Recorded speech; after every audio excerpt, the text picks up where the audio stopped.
Good morning, everybody, and welcome to the virtual Divine Service at Wimbledon Spiritualist Church. On behalf of Jackie and myself, I extend a warm and loving welcome to you. And we've got a few technical issues with our medium at the moment, but I promise you there will be a medium working or mediums working in the next few moments. And it's a difficult time we're all in because most of the country, or certainly the southern part of the country, is in a tier 4 lockdown. And Jackie and I are the only physically two people here in the congregation. I'm very aware of spirit bodies here and spirit people, but please try and face this with a great united front, so we can overcome this negativity that's in the world at the moment, and especially the pandemic. And it is, for Jackie and I, a very real pandemic. I know some people have their own thoughts on that, and I accept that they have those thoughts. But for me at Wimbledon and Jackie, for our health issues, we try to be very careful and very caring towards people not catching the virus via our church.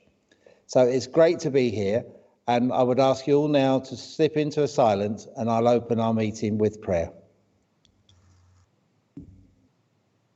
Father, Mother God, we enter into this service this day with our hearts and our minds firmly fixed upon the horizon, which you are that horizon. We seek your communion, your love, and your strength.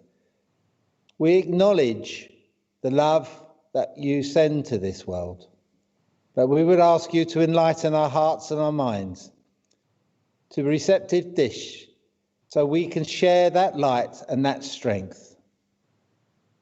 Be with us in our time of need. Strengthen this kingdom, this united kingdom. Bless all those who are trying to govern us during this pandemic. May they be wisely governed and inspired by yourself. But we acknowledge that this virus is a living entity. We acknowledge that. So we send our hearts and minds out to this world to heal, to strengthen.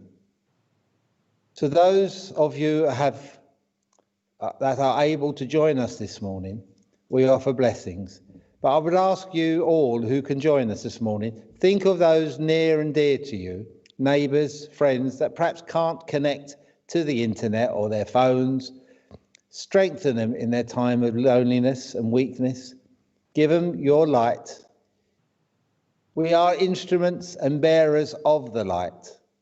So inspire us, O Lord, our Father and Mother God, to bring peace and goodwill to this world. We ask this prayer in thy name. Amen. Can we all now say together the serenity words?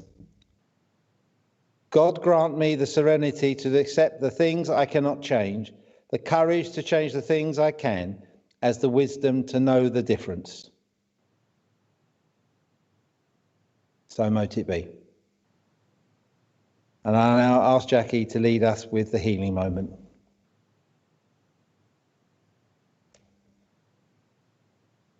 And good morning to everyone.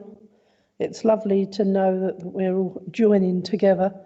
A great welcome if it's your first time, or if you're linking from some distance away, but also for our Wimbledon and Hackbridge congregations.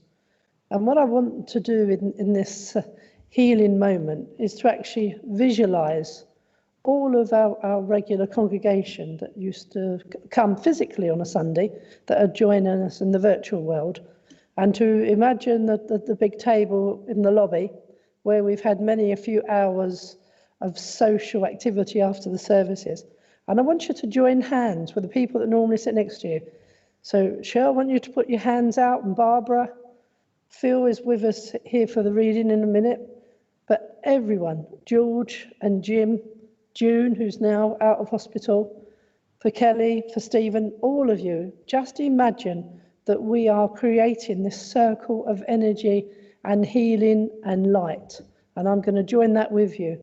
And for those of you who have never been to Wimbledon and don't know the table I'm talking about, I want you to imagine yourself linking hands with all your friends, all your family, and sending out healing from the tips of your fingers.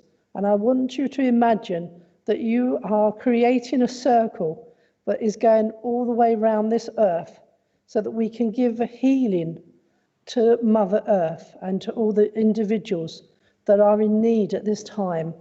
So I'm going to say the names of those that we have here at the church, those that we've heard of via people that are writing into us. And we have one from Claire that's just saying, can you include me in your healing prayers today? And to say, I want you to also think of those individuals whose lives have been turned upside down by the pandemic, whose businesses have opened and closed and opened and have now closed again at very short notice. Those that don't have money in their pockets, that have got young children, that they're trying to see what they can possibly do for this Christmas time. Because Christmas isn't a day, it's the spirit of the feeling of the season. And that season is about goodwill to everyone. So it's about sending healing. It's about looking after those that are in need and in difficulty. And it's the one thing lockdown has taught us. It's empathy for those that have been suffering loneliness for many years, not just this last few days, weeks or months, but those that have lost other family members some time ago. And this won't be their first Christmas that they're alone, because there will be many of us this time round that will be sitting in our homes in just very small groups. And I know I'm going to remember back to my memories of being a child, and I had 28 cousins, and we all used to meet up at Christmas times all over the Christmas, and I've got some wonderful memories.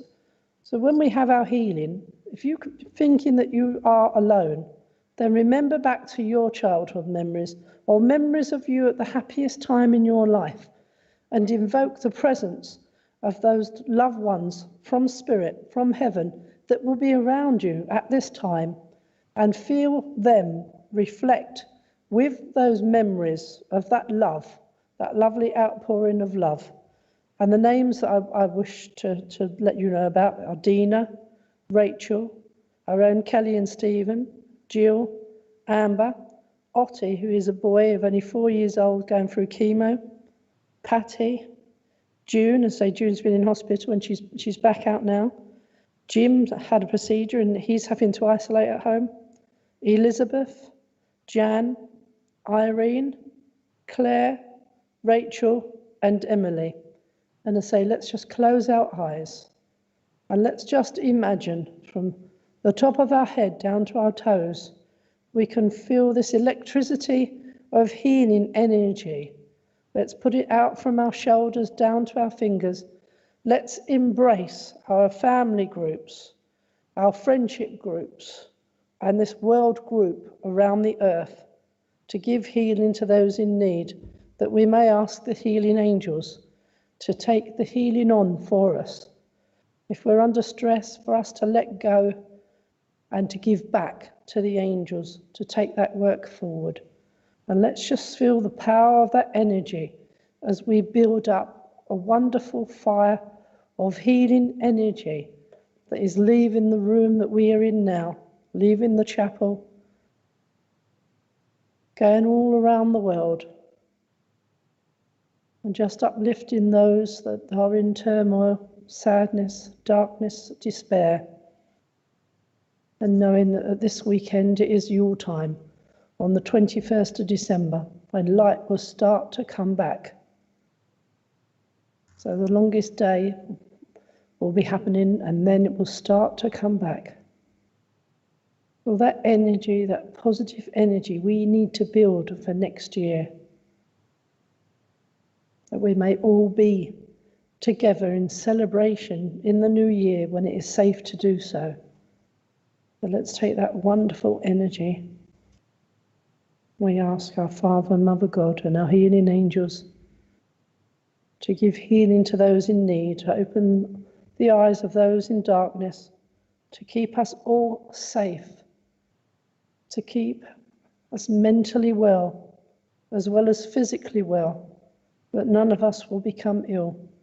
And we are so grateful for those that are protecting us, keeping us safe, keeping us warm, because there are many all over the world that will not have that luxury. And let us keep the spirit of the December right through to the January, February, March, and the rest of all next year, an understanding of the healing that is needed for us all. And we thank the healing angels, for we know thy work will be done. Amen.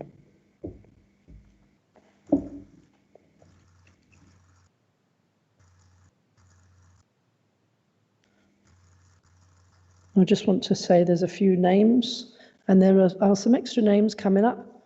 There's a lady, Alison, who's forgot to add her friend Christine to the list. She's in St Helier after an emergency op.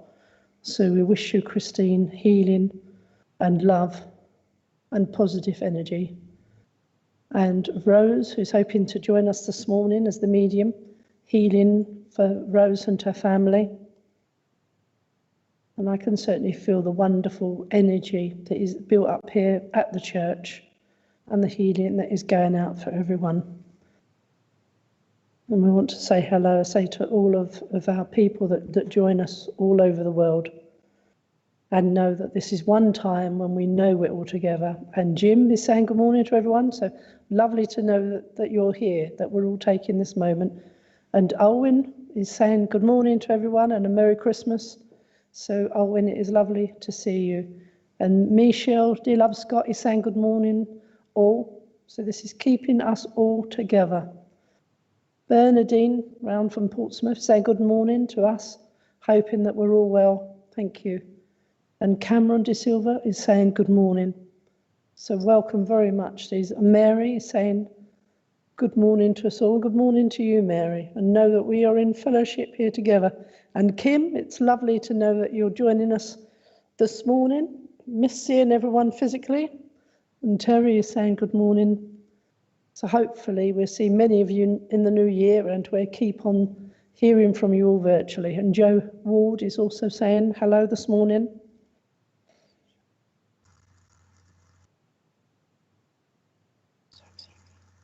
Okay, all right, we've said a few names, and Helen is saying good morning, everyone. So we've said a few names, and we're now going to ask for the reading. Leslie, good morning to you. So I'm going to ask now Phil if he would please give us the reading. So love to Phil for everyone, okay? Good morning, friends. It's a pleasure to be in my beautiful Wimbledon Spiritualist Church and to be linked with all our wonderful friends and new visitors. And this is a special time, as Jackie said, it's a very special time of the year because we are approaching the winter solstice, and there's the wonderful, astrologically, the wonderful Jupiter-Saturn conjunction, which has just moved into the sign of Aquarius, which portends new hope, new vision, new ideals, and how our own identification with the God force can link us and connect us more strongly with our roots and our earth energies. And that is no better reflected than in a poem that I've chosen to read today by the wonderful writer Anne Bronte. Now, Anne and her sisters and her brother, her sisters being Charlotte and Emily, and her brother Bronte, lived with their father in the Haworth parsonage on the Yorkshire moors in the mid 18th century, 19th century. And so she and her sisters and her brother were very used to a solitary, isolated existence. And therefore she went for very long walks on the Yorkshire moors and was able to really reaffirm her connection with the God force as it was reflected in the nature around her. And she speaks about this so beautifully and so eloquently in her poem, which is entitled Music on Christmas Morning.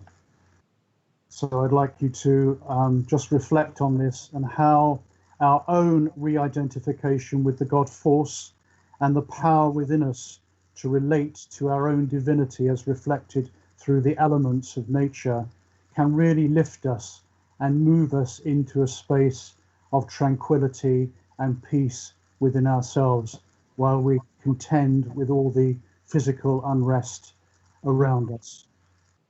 So this is Music on Christmas Morning by Anne Bronte. Music I love, but never strain, could kindle raptures so divine, so grief assuage, so conquer pain, and rouse this pensive heart of mine, as that we hear on Christmas morn, upon the wintry breezes borne. Though darkness still her empire keep, and hours must pass, and morning break, from troubled dreams or slumbers deep, that music kindly bids us wake. It calls us with an angel's voice to wake and worship and rejoice, to greet with joy the glorious morn, which angels welcomed long ago when our redeeming Lord was born, to bring the light of heaven below, the powers of darkness to dispel, and rescue earth from death and hell. While listening to that sacred strain, my raptured spirit soars on high. I seem to hear those songs again, resounding through the open sky, that kindled such divine delight in those who watched their flocks by night. With them I celebrate his birth. Glory to God in highest heaven, goodwill to men, and peace on earth. To us a Saviour King is given. Our God is come to claim his own, and Satan's power is overthrown. A sinless God for sinful men descends to suffer and to bleed. Hell must renounce its empire then, the price is paid, the world is freed, and Satan's self must now confess that Christ has earned a right to bless. Now holy peace may smile from heaven, and heavenly truth from earth shall spring. The captive's galling bonds are riven, for our Redeemer is our King. And he that gave his blood for men will lead us home to God again.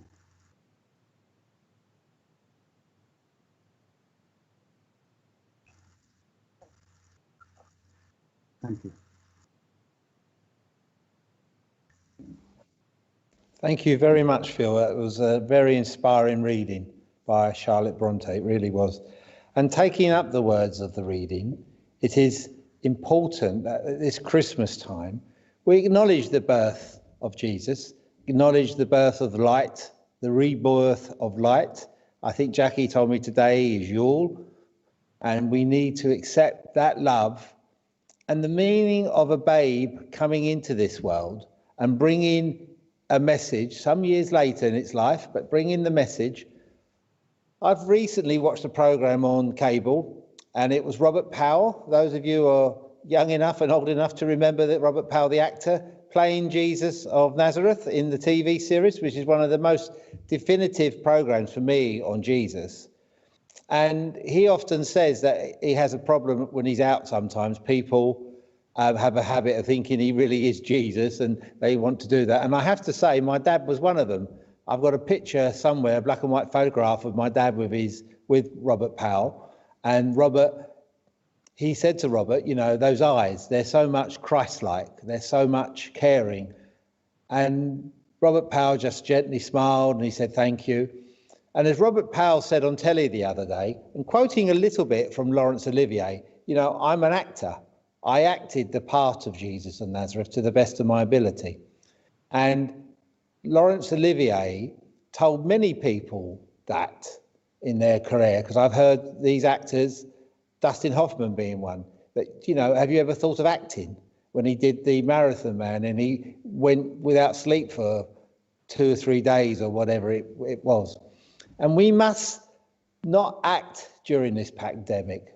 We must feel, we must care, we must share our own anxieties at times. I was speaking to an extremely good friend yesterday on the phone about different things, and actually on FaceTime. and we were chatting about different things, and he very kindly offered himself as a sounding board for me if I've got any strengths or anxieties, and Jackie and any member of my family, and I know he would extend that to anybody else that he feels that needs it. And I know at times being a minister, being a pastor to a group of people is not always easy. It's very challenging. But spiritualism isn't the sort of religion like we're a priest or a vicar in other traditional Orthodox churches. We try to lead our church from the front. We try to lead from where's the best. But sometimes, like all things, people don't always want to be led. So we move on from that, or try to move on from that. And that's not always easy. And I would say, in quoting Jesus again, he was without sin, cast the first stone. I'm not casting any stones. I would put my stone firmly down here on the lectern if I had a stone in my hand. We are human. As well as being divine, we are human. And the message of Christmas, the message of the birth, is in so many ways. Do we come to this birth as wise men bringing gifts? If so, what gifts do we bring? People often say, well, I bring myself. But what do you actually bring to that manger, to that babe? We've got to bring so much to this world at this moment in time. And this birth and this time of Christmas is where we celebrate that light and that love of the Spirit. I took a post from a friend this morning. He used to be quite active here in Wimbledon Church many years ago, a medium called David Lamond. He now lives in Cornwall, I believe. And David showed a picture of a very simple image of the manger and Joseph and Mary either side of the baby Jesus. And he said, in the old days, Christmas was so much simpler. And that's true. And when I look back at my Christmas, relatively good Christmases, my dad wasn't always about, though, I have to say. But he found Christmas difficult at times because his dad passed to the Spirit round about the Christmas month. Wasn't around about, but it was the Christmas month. So he found Christmas difficult sometimes, and he could be quite down. But he tried to do his best. Jackie has fantastic fond memories of Christmas, celebrating with 28 cousins, and that's not including the mums and the dads and the aunts and the uncles, all celebrating. And I treasure the memories I have with Jackie's family when I first came into the family 40 odd years ago, and the Christmas dinners. We could feed the masses with my mother-in-law's Christmas dinners, and they were enormous. And I have to say, I don't apologise for it, but I'd go around the pub from 12 to 2 with my father-in-law, have a few beers and come home, we'd eat. And then round about 6 o'clock in the evening, sandwiches and a nice pudding. And I remember one year, because I was feeling rather down for one reason or another, and my father-in-law took me for a walk for nearly 2 hours around Clapham. And it was under the pretext we'd find a pub open, but we didn't. But we walked and chat, and it was a great bonding relationship that I had with Rick at that time, because we spoke about so many things, and he became a second dad to me. And even up to his passing, I still called him Dad, depending on what tone and how angry I was with him at the time, but I still looked at him as very much a dad. My own dad, as I say earlier, didn't always enjoy Christmas, but he never made our Christmas miserable. What I found miserable as a child sometimes was my birthday is in a few days' time after Christmas, and you could never get a birthday cake, the shops were closed, and no one would make one, and if they did, it was a high premium price because they'd have to come in specially. And I can remember people moaning about my birthday always being too near Christmas. Now, there is a theory, possibly, that I was born about a month later than I should have been because there was complications with me being born. But the simple fact is, whatever the reason, we just have to celebrate Christmas.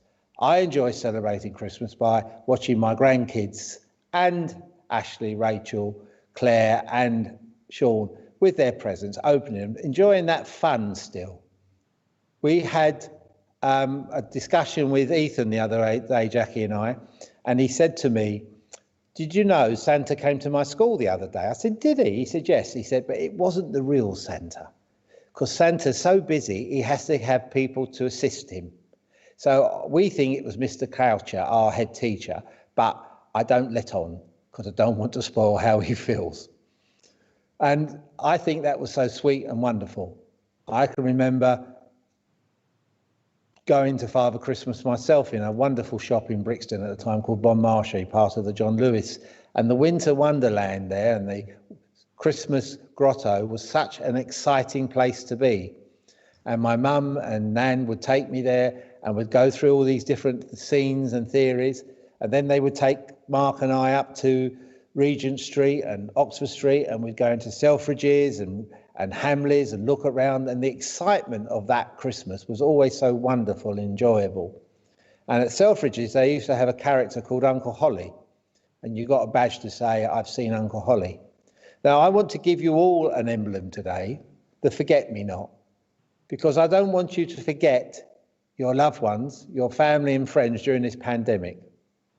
I know so many of you are so upset that you can't meet your family at Christmas.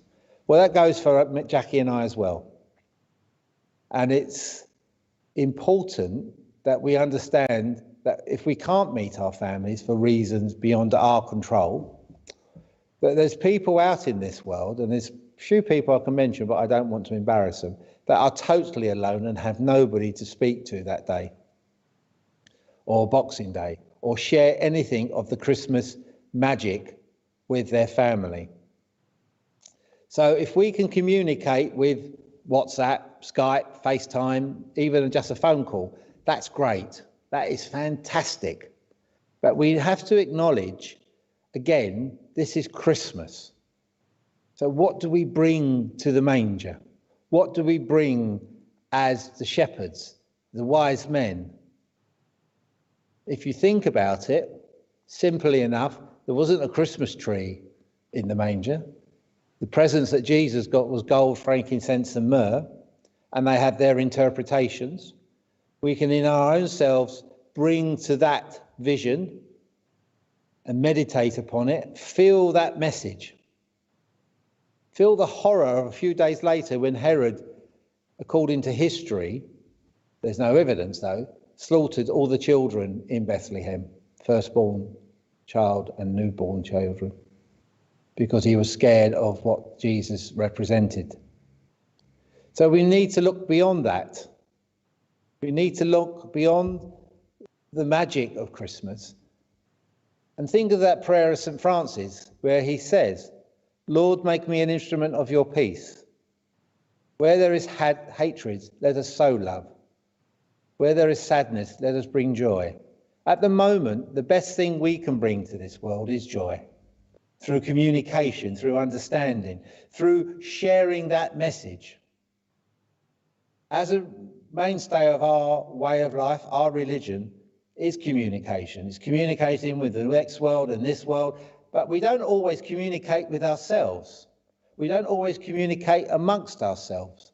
One of the great things of this world we live in is these different apps and messengers and texts and FaceTimes we can all do, and Skype especially, like today. But we also have to look that just speaking to someone. I have a disability in the sense that I'm dyslexic, and I find it very hard. And I tried to post a message this morning on the church WhatsApp page, and I noticed so many spelling errors and mistakes. But I have to say that message still came from the heart. And again, we shouldn't judge people. We shouldn't look upon what they're wearing. I used to have a great friend of mine from my market days, Brixton, where this man called Tiger, his name was Austin, but we called him Tiger. And Tiger would say he stopped going to church because people would criticise what people were wearing, how they were wearing it. They perhaps had holes in their clothes going to church. Jesus, God, any of the religious leaders do not judge anyone that comes to the church in true peace and faith. I always like to add knowledge. If you are a practicing Christian, Muslim, Hindu, practice it with all the vigour and passion that you have in your heart and your mind. Us as spiritualists should not judge others of their different beliefs. Jackie and I have struck up a wonderful friendship with the former president of the Greater World, Iris Ingerfall's daughter-in-law, who is a Muslim, and we share some wonderful time with her early this year. I think it was about August, September time. We went down to visit her, and I speak to her through WhatsApp twice a day, and she sends me messages and teaching me a little bit of Islamic teachings with prayers and blessings. And that's how we should be sharing our lives. That's how we should be within our lives. Somebody recently at a church where I spoke to via this wonderful internet world said to me, Ray, I sense your passion about spiritualism and your church and your belief. And I've been coming to Wimbledon Spiritualist Church since I was about 11 and a half years old. I've seen many changes within this fabric of this building. But what's still here is the presence of God, the presence of Father, Mother God, the presence of the divine here and now. Jackie truly says, and I said earlier, as people here, I can see my mum and dad here, I can see my in-laws here. I can see friends and family that have passed from this life into the spirit life, and they are here sharing us this morning. So we're not alone. The only annoying thing my father keeps telling me is nobody here, turn the heating off. And those of you who knew me, Dad, he would be saying that. But what I'm trying to express today, and we were discussing this the other night in a philosophy teaching with Ashley on Spiritual Psychics TV, that we've got to propagate our philosophy. We've got to propagate our teachings. St. Paul said to Timothy, one of his pupils, when the message goes out of season, bring it back into season. And when it's back into season, preach that message. Preach it in such a way you turn a raging fire into people's hearts and minds. And we need to do that as spiritualism. And I know there's some very traditional spiritualists out there who say, oh, we don't need St. Paul, we don't need St. Paul telling us what to do. We need all the messages we can receive. We need the love and the power with the manifestation of spiritualism. I just want to finish these words that I've spoken to you this morning from a book called Lift Up Your Hearts by Silver Birch.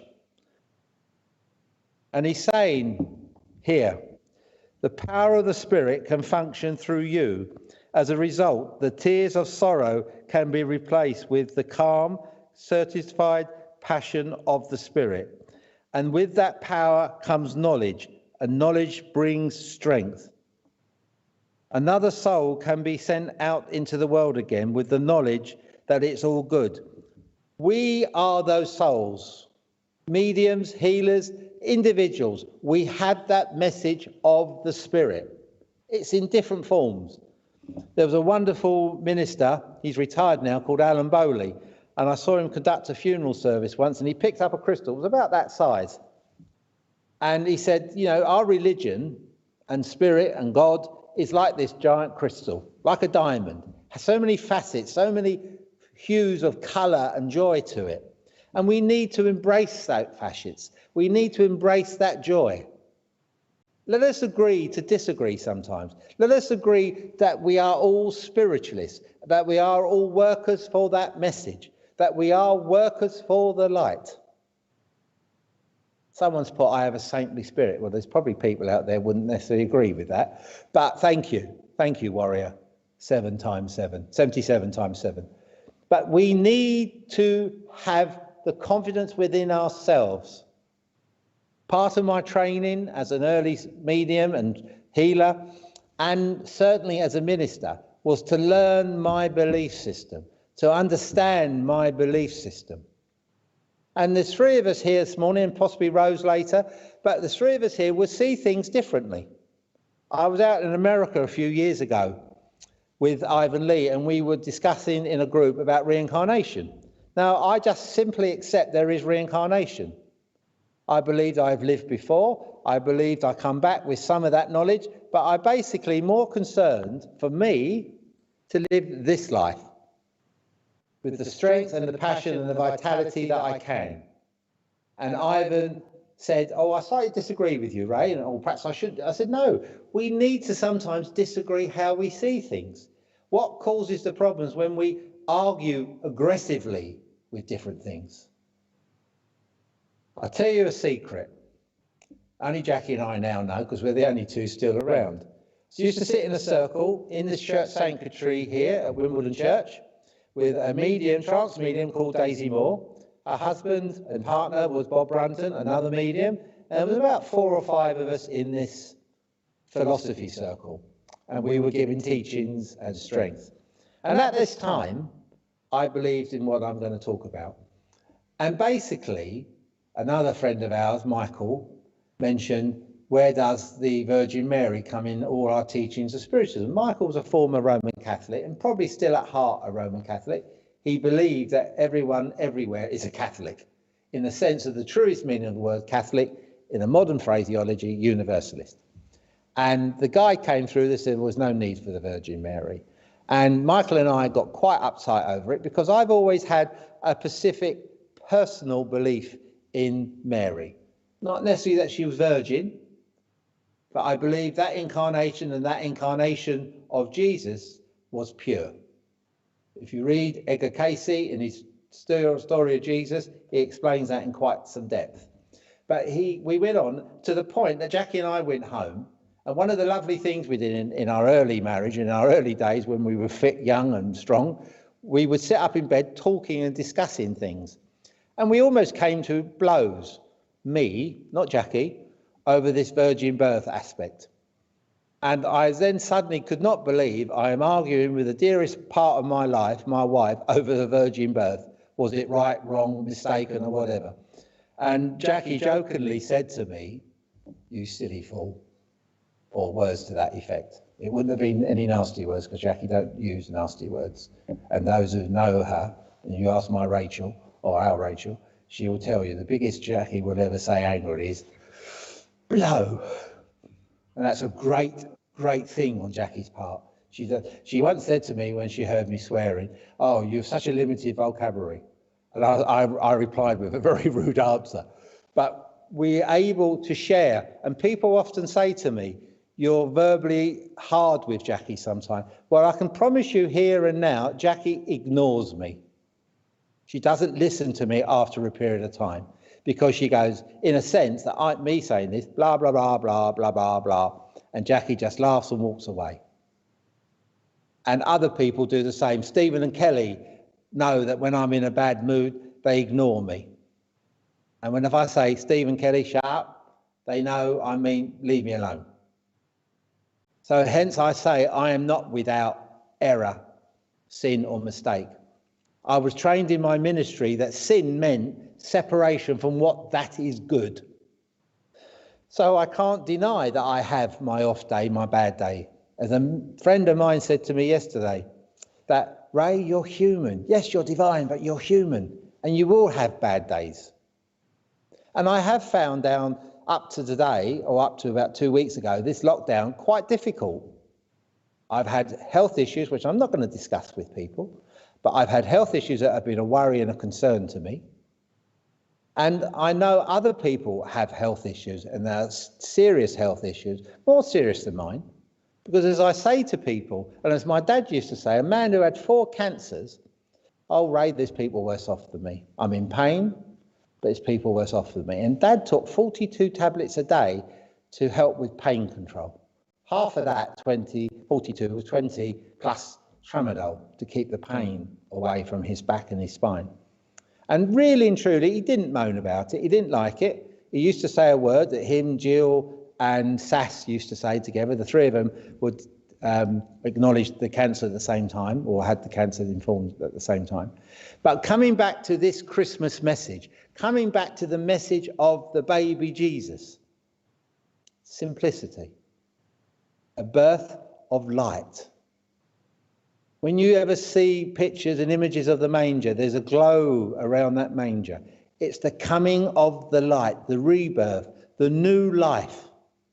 Let today become that rebirth for yourself. Let today advance you forward. Yes, there's some horrors out in this world at the moment. There's some sadness. There's terrible heartache. One of the prayers Jackie read this morning for a child called Otti, 4 years old, suffering with chemo. My backache, my migraines are nothing compared to that. Our loneliness is nothing compared with a 4-year-old child going through chemo. Take your strength. Cheryl here says pain makes you know you're alive. That's true. That is very true. Take your strengths. Take your gifts. I'm not the most eloquent person in this world, but take your words and your strengths to go out there and make a difference. And I know somebody said to me a few weeks ago, you've taken that from President Obama, because we can enact change. Might be very small, very minute. At one time, I used to be the secretary of the Greater World Christian Spiritualist Association. And at one time, we had over 5,000 members worldwide, just the Greater World. 5,000 members. About 600 or 700 churches before the beginning of World War II. Sadly, most of those churches were destroyed through enemy action and never reopened. But we had that group of people. I don't know the figures of the SNU, but this church was bombed in 41, I think, December 41. But we rebuilt it. We rebuilt this church. And Jesus, when he was crucified, passed to the Spirit and then rebuilt the temple, his body, to something stronger and better than flesh. We can do that. One of our ministers recently conducted a funeral this week, and I know, I wasn't there, I only saw parts of it on video, but I know she would have given the message of hope to the family, and I do know the individual a little, because she's been a great comfort to me when my mum passed, and little gifts that she's given me over the years, and she was a great friend to my dad as well. But we must come in with our message. I made a fist then, I didn't mean to do that, but we need to bring our message forward. We need to propagate the teachings of spiritualism. And as I say, when it's out of season, which in a way it's become because of the pandemic, we need to keep the message of hope, of continuing life, and of healing by the power of the Spirit alive, because we are not alone. God bless you, friends.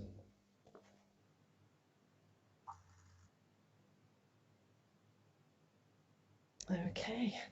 Now, we were hoping to have Rose Anderson join us for the mediumship this morning, but she's been having some technical difficulties. If I can just ask Richard, our producer, whether or not she's managed to successfully come on board. No? Okay. And so, with 5 minutes notice, I said to Phil perhaps he would share the mediumship segment of the service. So what I'm actually going to do, and I don't think I've worked virtually since the very first beginnings of lockdown, when we first started the services online. But I like to work by going to an actual individual. So what I would like to do is to put out, I know I often see when I read all the comments, people that are desperate. So what I want to say to you, that the first 3 people that can get their finger on a button and say, please, is there any kind of message for me? And it's only the first 3 that I want Richard to obviously select for me. And I'll just do a very quick link with those individuals. And while we're doing that, I can see in June, so I'm pleased that June is with us and able to take part in this morning's service. And Terry, any message from me? Okay, Terry? A birthday tomorrow. All right, so another Christmas birthday. My husband, Ray, is on the 28th, and my sister's was yesterday, and my aunt's was actually Boxing Day. She's passed now into spirit. So it's always such a chaotic time for everyone. It's very difficult for people to actually send separate birthday wishes, or you end up with the same present, and they say, oh, it's your Christmas and your birthday. But what I want to say, Terry, that I want to say that when I saw your name saying hello earlier, that I actually was very drawn to you and to your name. So I'm pleased that you're the first person to actually come on there. And I want to say that you do have a psychic ability of your own, where you are able to be an empath, where you pick up on people's feelings and emotions, and that you are quite an emotional lady. And with being emotional, you know, you tend to find that you can wear your heart on your sleeve, because I'm seeing that the colours of the aura around you, and I'm very much picking up on pink around you. But that's telling me that sometimes you can show your cards too much. You don't keep things close to your chest. You let people know how you're feeling. So if you can just say as a note that whether or not you agree that, yes, you do, and that you are quite an emotional lady. Because, you know, that there are plans, you know, that you would have had for seeing people and going out and enjoying yourself, but we're all having to have a very reflective and very soulful period of time for ourselves. But I want to say that I am seeing you looking on this beautiful pond, and where the pond is a reflection back at you, but it's almost as though you want to put your foot in the water. So can you just confirm and say yes or no that you have been very tempted to develop your spiritual awareness and psychic ability? Because what I'm seeing with it is a foot in and a foot out of the water. And so I want to say that during your material world that we all have to live in, that we would love to live just in our spiritual, but that we have to be protected, and we have to go out there in the material world. That the time has not been quite perfect for you to develop in the way that you wish to. So if you would say you're right, that you are tempted to develop, because you might have come back and said, no, actually I've been a medium for years, but I felt well, I was being given the vision of you standing on this beautiful clear pond with this beautiful reflection. So and it was this temptation, but this holding back. And it's a bit like King Canute, with his throne that he put on the seashore to say that he could move, the waves back because he was the king. That we have to go with the flow of what is happening in our world. We don't have control over the waves and the oceans of the world. And that when the time is right, your pathway will be open.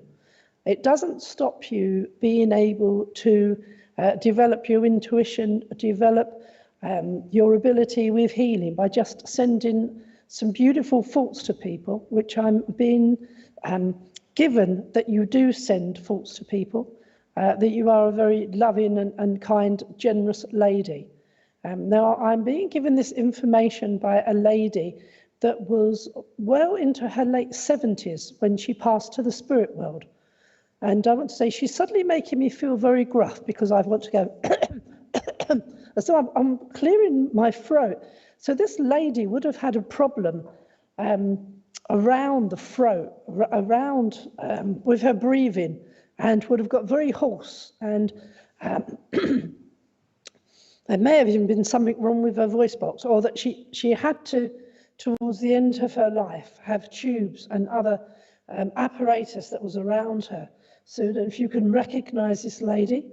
But the important thing is that her message, there's been a situation around you where you haven't been able to say what you've wanted to say, because I'm taking this symbolic with her. She had this physically as a condition before she passed, where she was not able to say final words that she wanted to. And she has been around you, and you have had to keep this shut. Because she's putting her finger on my lips, and she's saying that it was important to do so. You had to hold back, because she says sometimes you are like a volcano that has an explosion. So sometimes with your emotions, you let them all out in this one massive explosion, and you've had to sort of bite your lip and compose yourself and think of others. But she also says that you are not to be walked on. You are not to be trod on, and that your own thoughts are important. Your own views are important. So if you could just say whether or not you can accept this lady and whether or not you can accept the message. That's lovely. You're saying that your grandma wasn't able to speak for a while because that's how she was giving it to me, that she made it impossible for me to get my words out. And so say symbolically, she's using that, to say that she has been with you and you've not been able, to get your words out and that you've bitten your tongue. But know that she is with you. And she says, one day you will work with all your spiritual energies down, a spiritual pathway. And when that develops with more than one spiritual gift, she will be there to work with you. She will be one of your helpers to work with you. And she surrounds you in this beautiful pink aura field around, and also a lilac-y blue, which tells me that there is that healing ability. And I don't know if in your career you have gone for a career as a natural healer, because quite often people can go into an occupation where they do talking with people, whether they become hairdressers or they become that they're talking even on a shop counter, but that you find that people are drawn to you because even though you can't see it, you've got like the word healer tattooed on your forehead in neon lights, where individuals that are lonely and sad suddenly feel that they can give all of their life story to you. So if you can just say a yes, you can understand, or a no, and then I will understand. But that is your message, Terry, because I just want to go quickly on to if there was a second person that had said, and say, have a wonderful birthday, and your nan is saying, grandmother, she will be around you. And many people, I was a nurse. Now I'm trained to become a cassette. That's all right. Well, I knew that there had to be, that's why, as one of nature's healers, you were drawn to the nursing profession so that you could administer healing, even though you didn't realise. And that the words that come out of your mouth are very important. So going on that course, training to become a counsellor, is part of your spiritual unfoldment and part of that healing journey, which was why I saw the blue and lilac-y colours with the pink. That emotional talking is a gift that you have spiritually and helping people. Okay, so Terry, have a wonderful birthday and a wonderful Christmas, and and go forward in that knowledge that you are on the right pathway. Thank you. So Richard, do we have a second person?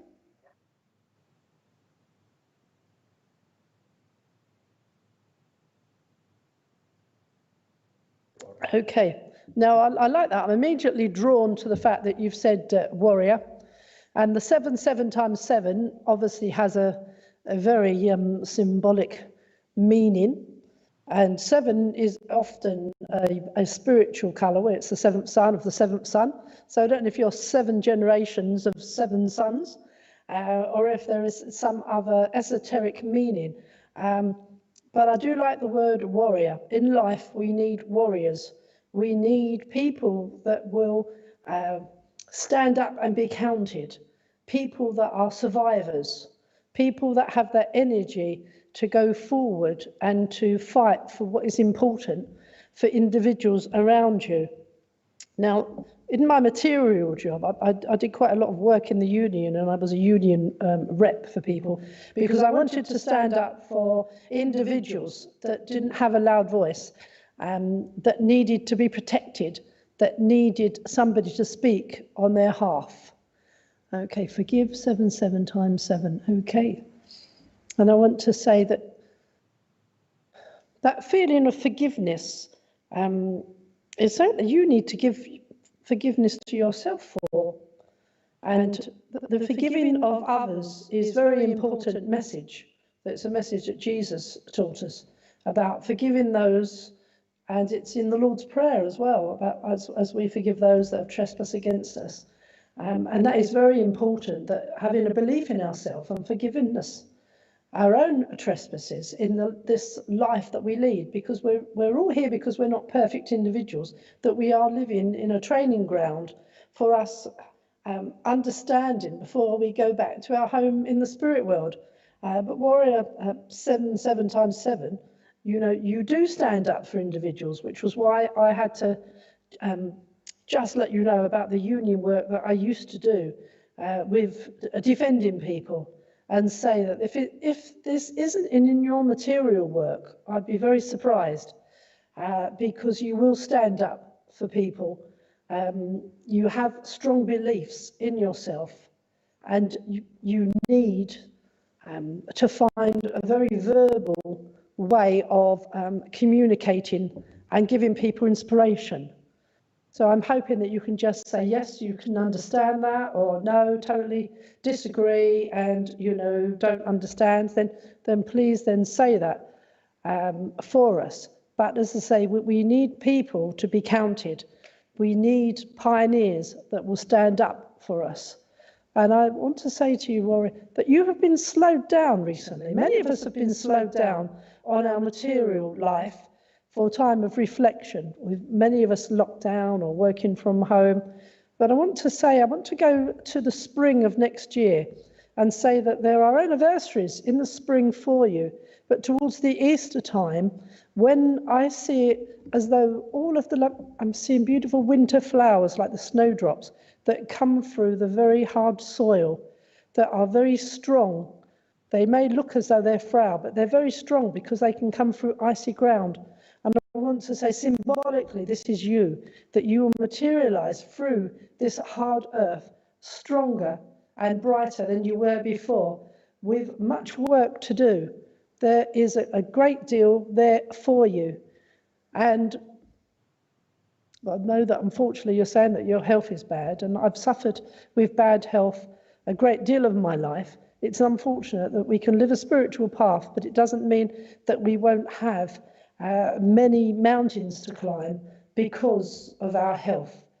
But the mere fact of you having warrior in your title tells me that you are a fighter, that you are taking the steps to climb the mountain. And it doesn't matter if it's one small step at a time and you need 2 sticks to do it, to accomplish it. Because moving forward with health conditions is a far greater achievement than if you had no health problems at all. Because the fight is in the battling with the health, the not giving up, the being inspired. I know that you have people that have your back.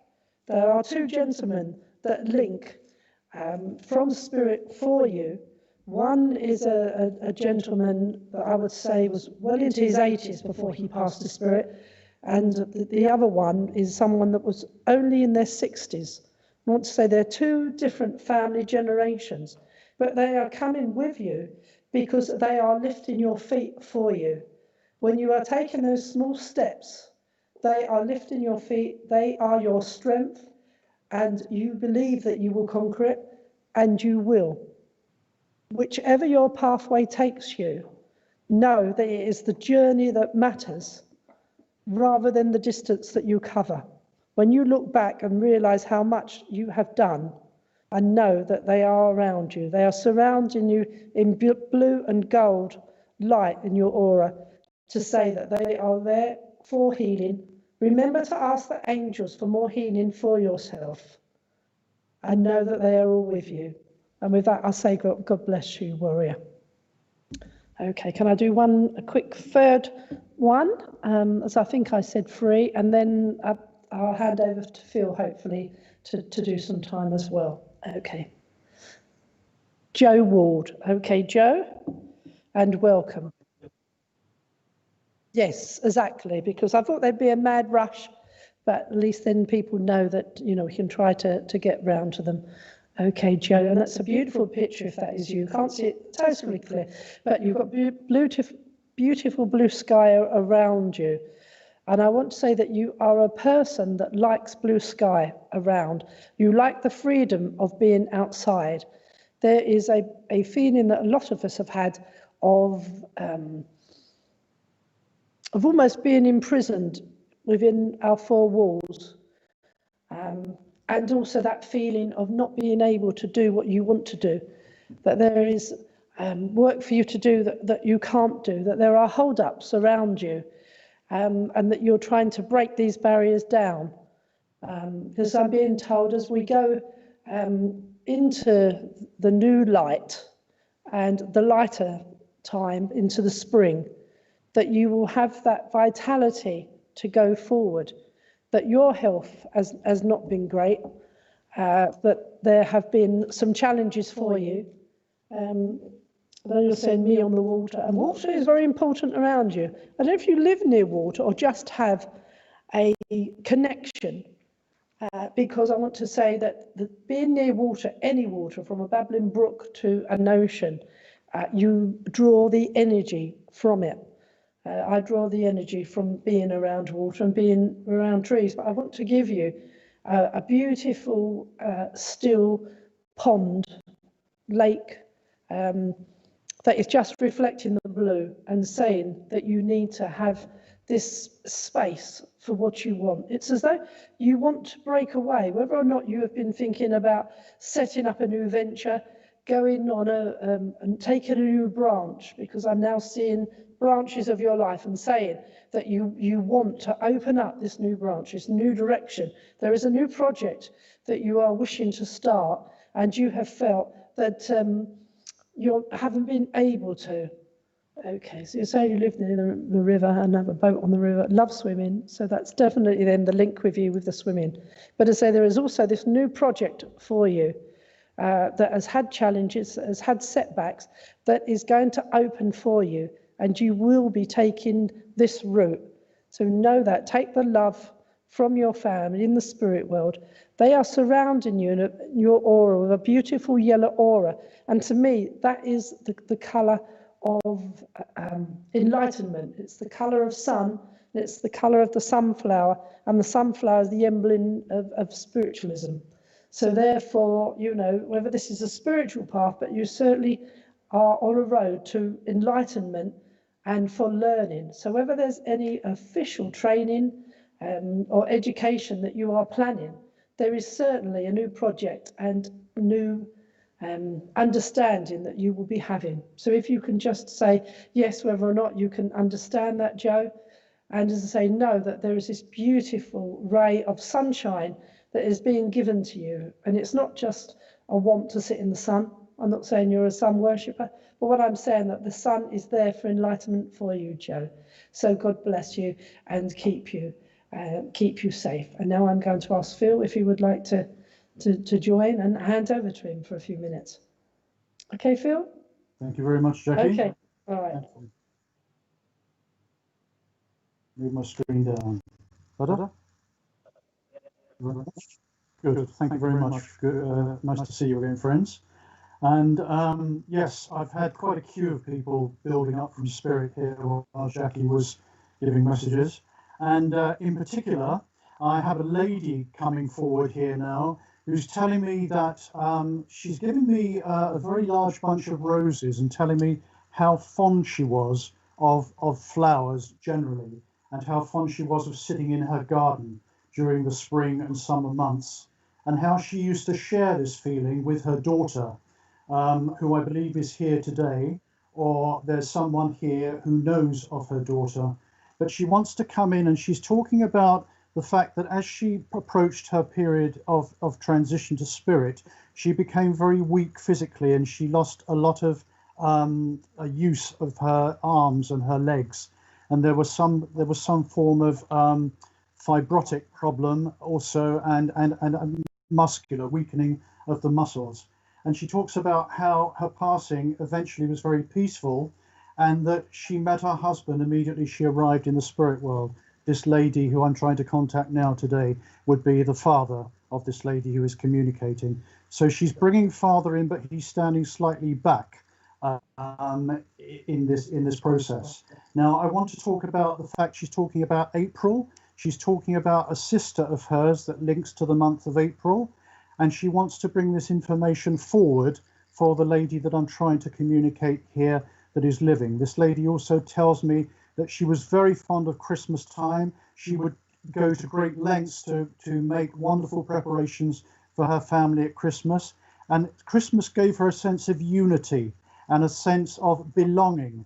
And she's talking about her daughter also needing that sense of belonging to community, and how this pandemic has really brought about a form of separation between her daughter and her environment and her friends.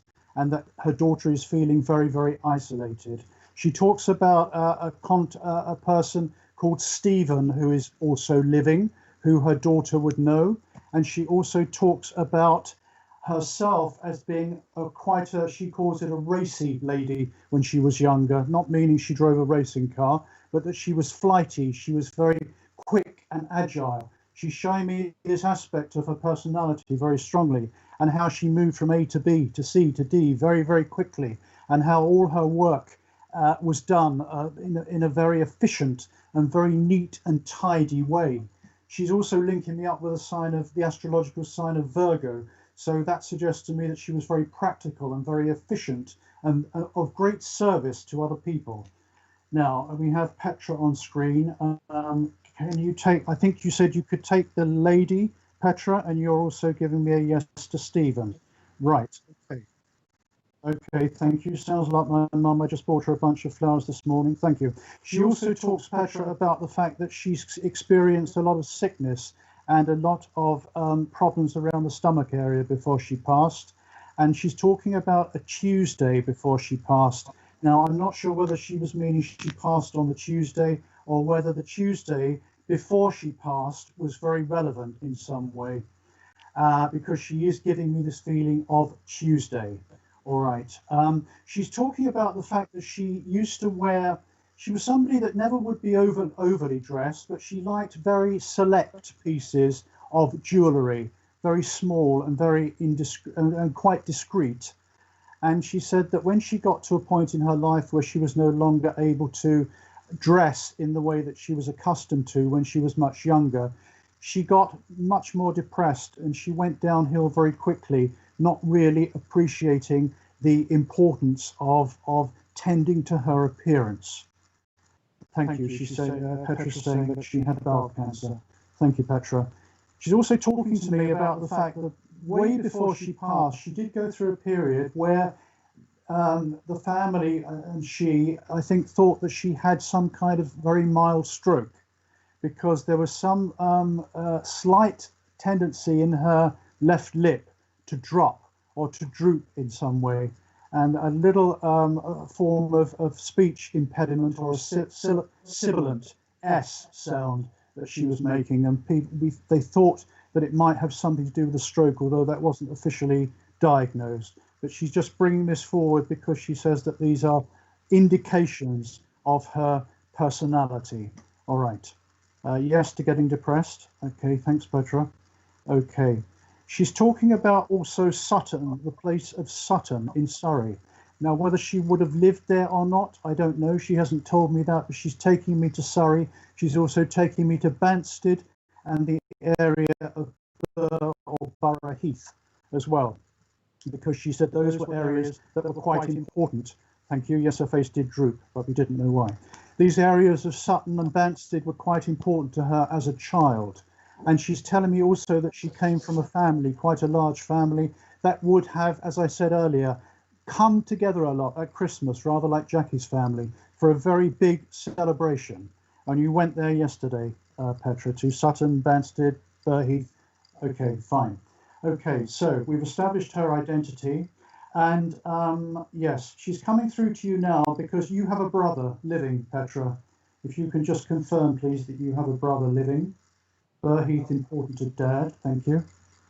She's talking about brother here because she says that brother hasn't been too good in health, hasn't been too well.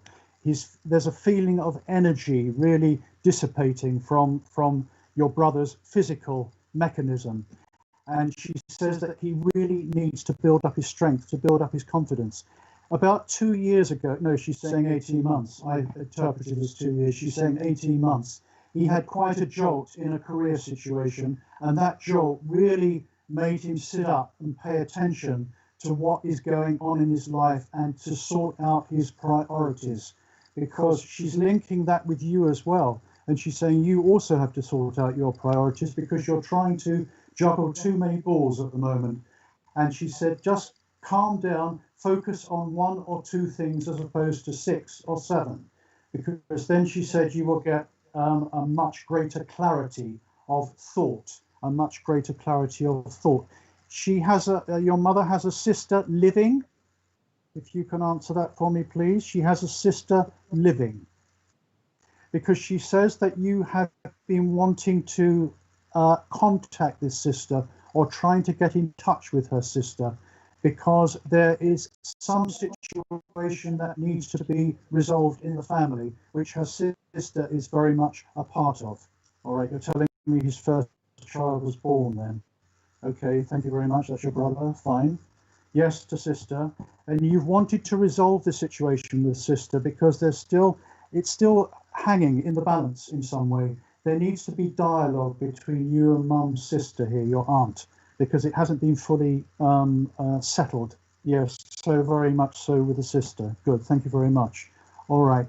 Your mum also tells you, before we move from this contact, Petra, that you've been feeling very much a sort of a warmth around your body towards later in the evening or late at night.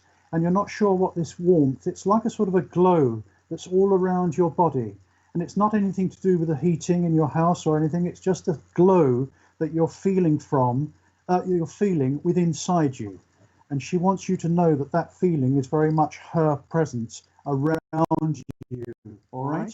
And lastly, she talks about you wanting to update the diary. She says you haven't updated the diary yet, and you're usually very good with that, but it needs updating, and you need to write down those thoughts you were having a couple of days ago, because they're very prominent in your mind still, and you need to get that down on paper just to give you further reassurance for yourself that what you were thinking is actually where you need to be going now, and what you need to be moving forward with that intention, with that conviction. She talks about conviction. You lost your conviction, but you must write it down. She says you must write it down. Okay, that's lovely. Diary is important. Good. And she's pleased that you found that key again to the cupboard that you wanted to open, that you couldn't open because, well, you couldn't find the key. And now you've found the key, you can open the cupboard because there's some memorabilia in there that is very important to you and that you need to be looking at and reflecting on, connected with your past. So I'm hoping that makes sense to you, Petra. And your mother's just withdrawing now, and she's saying God bless, and she will be with you always, and always is guiding you. All right, Petra, and I hope you're just understanding the latter half of that message.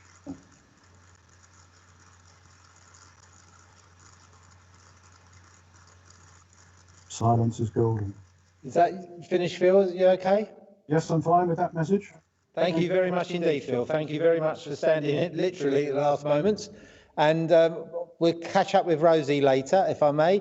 But also, I'm not sure if it's our Tracy that I know or the other Tracy that come on, but I've got a message here for Tracy, which I think is Tracy Jones that I know, because the lady I've got here is Carol. And she just wanted Carol to know. Carol just wanted you to know, Stacey, but Tracy, that she's very aware of your prayers and your thoughts at this moment of time, because though you've got people around you, you're feeling rather bereft. And she just wanted you to know that she's doing her best to make things better for you. And she didn't always say it enough to you, but you were very good to me, and you were better than I ever really let on. So thank you for that. And I'll leave it there. I've got a couple of messages. I'll message people later with that. But I hope you've had a lovely service this morning. I'm really glad to see June's up there just now. Great to see you back home with us, as it were. Certainly home with your family. And I also want to extend loving thoughts to Richard James for all his hard work for Wimbledon Church and Spiritual Psychics TV. And I encourage you all to watch his shows and to share his shows. We did a lovely one on Friday night with Ashley, Jackie and I. And Richard, you got programs on this afternoon? Sunday Sofa?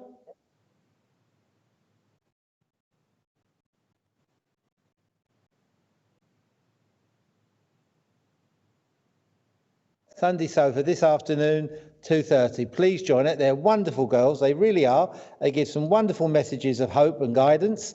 So please watch that.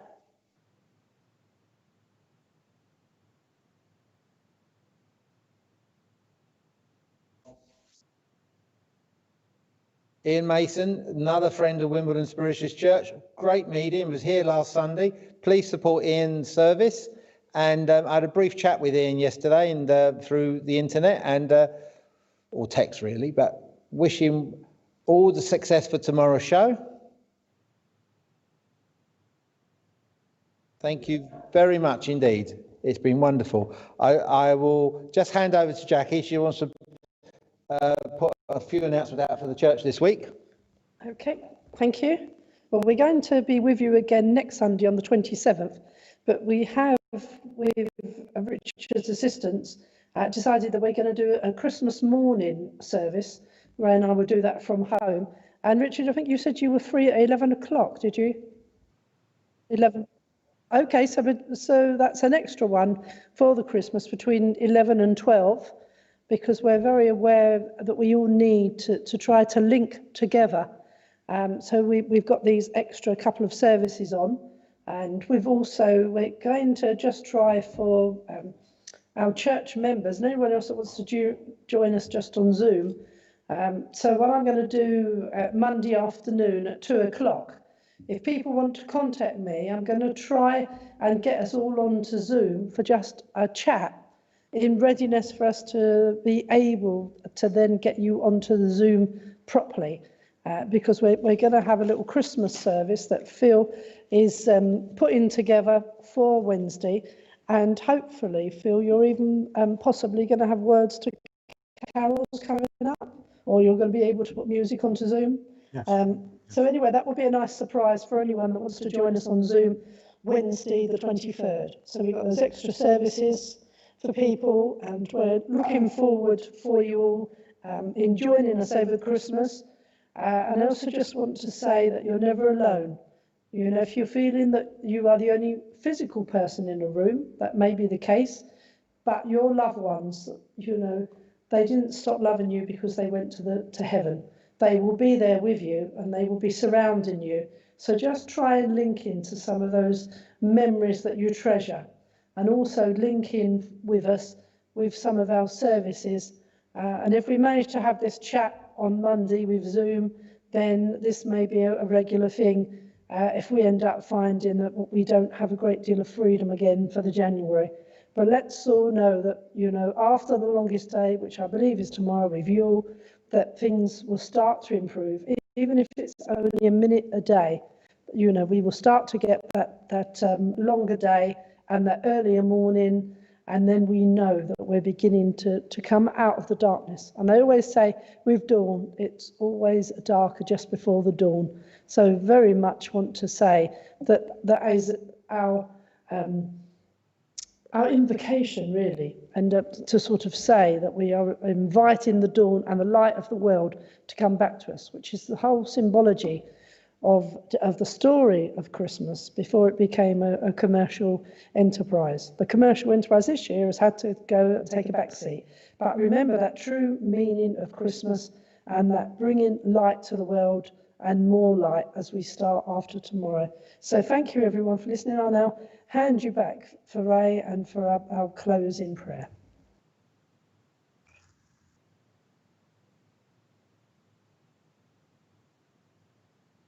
Okay, with regards to the Christmas Day service, can you come on YouTube as normal? And Jackie and I will be chatting with you, doing some readings and trying to give some messages of hope and encouragement. So as we depart this service today, we give thanks for the messages that have come through from the Spirit, well, by Jackie and Phil. We give thanks for the healing of mind, body and spirit. We give a hope in our hearts to all the world and the knowledge of continuing life. For there is a peace of God that passes all understanding. It keeps our hearts and minds in knowledge and love of God and of the teachings of the Spirit. So we depart in peace, now and forevermore. Amen. Go in peace, everyone. God bless you all. From Jackie, Phil, and myself. Bye-bye.